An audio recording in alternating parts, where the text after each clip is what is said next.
Well, I was going to start off with a joke about how I have gas or something like that, but there's just no way to make this last gas attack, supposedly done by Assad, any kind of a laughing matter. So, what is with this gas attack supposedly done by Assad again? If I recall correctly, last year a very, very similar incident happened. Now, this was under Obama, but it turns out that the United States reacted, and NATO reacted. And after we reacted, we discovered that it wasn't Assad at all. Now, there's still some debate about whether it was Mossad, the Israeli Secret Service, or ISIS. So, the one thing we did conclude is that we blamed Assad preemptively, and it turned out that he didn't do it at all. It wasn't him. It wasn't his forces. So this time, Assad gasses people in an area he already controls. It wasn't rebel-held areas. It was territory he already controlled and maintained. Now, why would any rational leader attack an area and the people in it that he already controls? It wasn't enemy territory. It wasn't ISIS-held territory. It was areas that he controls, right? Now, you notice how fast the United States and Britain and France reacted, but I'm not focusing on NATO or our allies, just the United States and Trump. Do you notice how fast they reacted to this? What did they do? Call every congressman at 2 in the morning and go, hey, we're going to drone strike Syria. We're going to send some missiles and hit some Syrian targets. Is that okay with you? And Congress is like, oh yeah, go ahead, man. Do whatever you want to do. You got my approval. I'm sorry, I don't think it happens that way. And I don't think Congress gave their approval this time.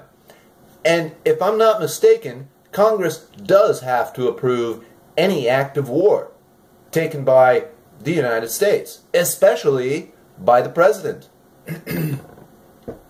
So, for those of you that support Trump, let me ask you, what do you think of him now? Do you think he jumped the gun maybe just a little bit? Another question, what evidence do we have that Assad gassed his people this time, right? Just a few days ago. Like this particular incident, where's the evidence that it was Assad and not ISIS or Mossad, Israeli secret forces? I mean, we all know that Israel wants to do away with Assad, right? We all know that China would love it if we got in there and took Assad out. Okay? Russia would have a problem with it, but there's not a whole lot Russia can do about it in reality. I mean, yeah, they're going to saber rattle,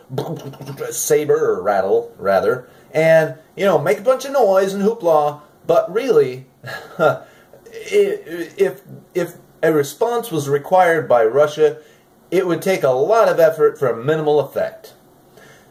Now,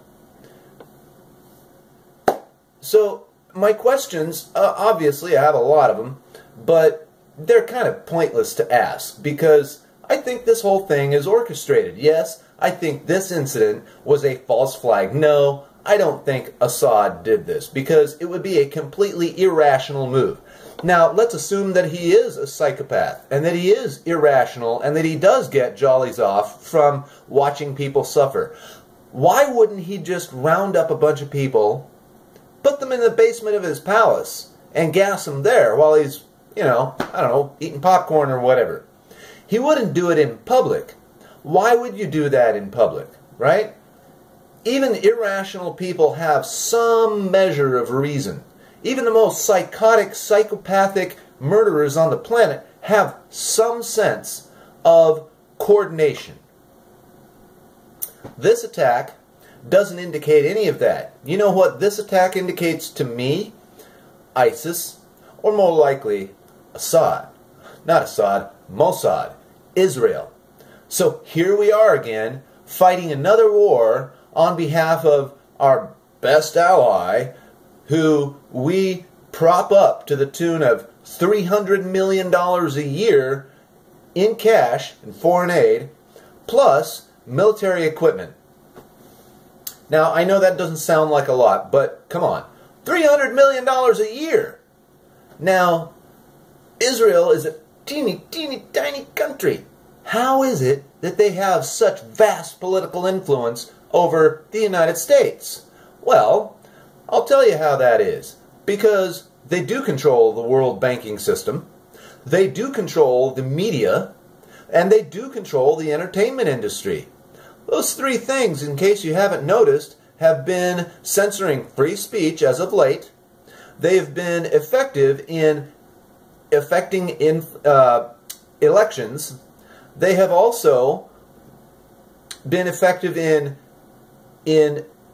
censoring. I'm not sure exactly how to say this, but in general, they're attacking conservatives. Okay, conservative viewpoints aren't allowed anymore, except they're not going to say that. They're just going to undermine conservative viewpoints, make people who express them out to be kooks, tinfoil hat wearing conspiracy theorists, etc. People have lost their jobs because of opinions they hold. Okay, people have lost their jobs because they have expressed those opinions outside of the workplace in private conversations with people that have nothing to do with what that person does for employment. And, let's talk about media. Facebook being the main source for news, now we know beyond the shadow of any doubt that they do hang on to your information, and they do sell it, and they do share it, and they do use it against you. So, for anyone who's still on Facebook, I don't know what you're thinking. You've got to be totally insane. Well, maybe not totally insane, just half asleep. So what does this all mean? What does this all point to? Well, I don't know. But it just seems to me that making a move like this on the part of the United States is a big mistake, because it opens up the door for legitimacy, at least the perception of legitimacy, to groups like Mossad or ISIS, especially ISIS. Now, if it was ISIS that conducted this attack, it would make a whole lot more sense, because the attack was conducted in an area that Assad controls, right? And they don't like Assad. They want him out of power. They want to control Syria and make it yet another brick in the wall of the Islamic State. Assad has spent his entire career trying to prevent this. Very public about it, too. He runs a secular nation. He doesn't want it taken over by the Islamic State. And so if he went and did this, trying to make it look like ISIS did it, how much sense would that make? But if ISIS did do it, it would make a whole lot of sense, because it would fit their MO. They want Syria. They want control of Syria. They want Assad out. Why would they gas areas that they already control? No. They would gas areas that Assad controls. Now, if, in the world's point of view, it wasn't ISIS, and the United States goes and does what it just did, Trump did what he just did, then the rest of the world is going to go back and scratch their head and be like, wow, okay, it turned out that Trump is weakening Syria so that ISIS can step in.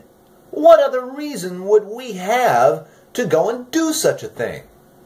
So, I don't know. You tell me. But this to me just smacks like another false flag. We were lied to about the Gulf of Tonkin and we got into Vietnam. We were lied to about weapons of mass destruction and we got into Iraq. We were lied to last year about Assad and we retaliated. This time, are we being lied to? I'll bet you dollars to donuts we sure are. Have a nice day.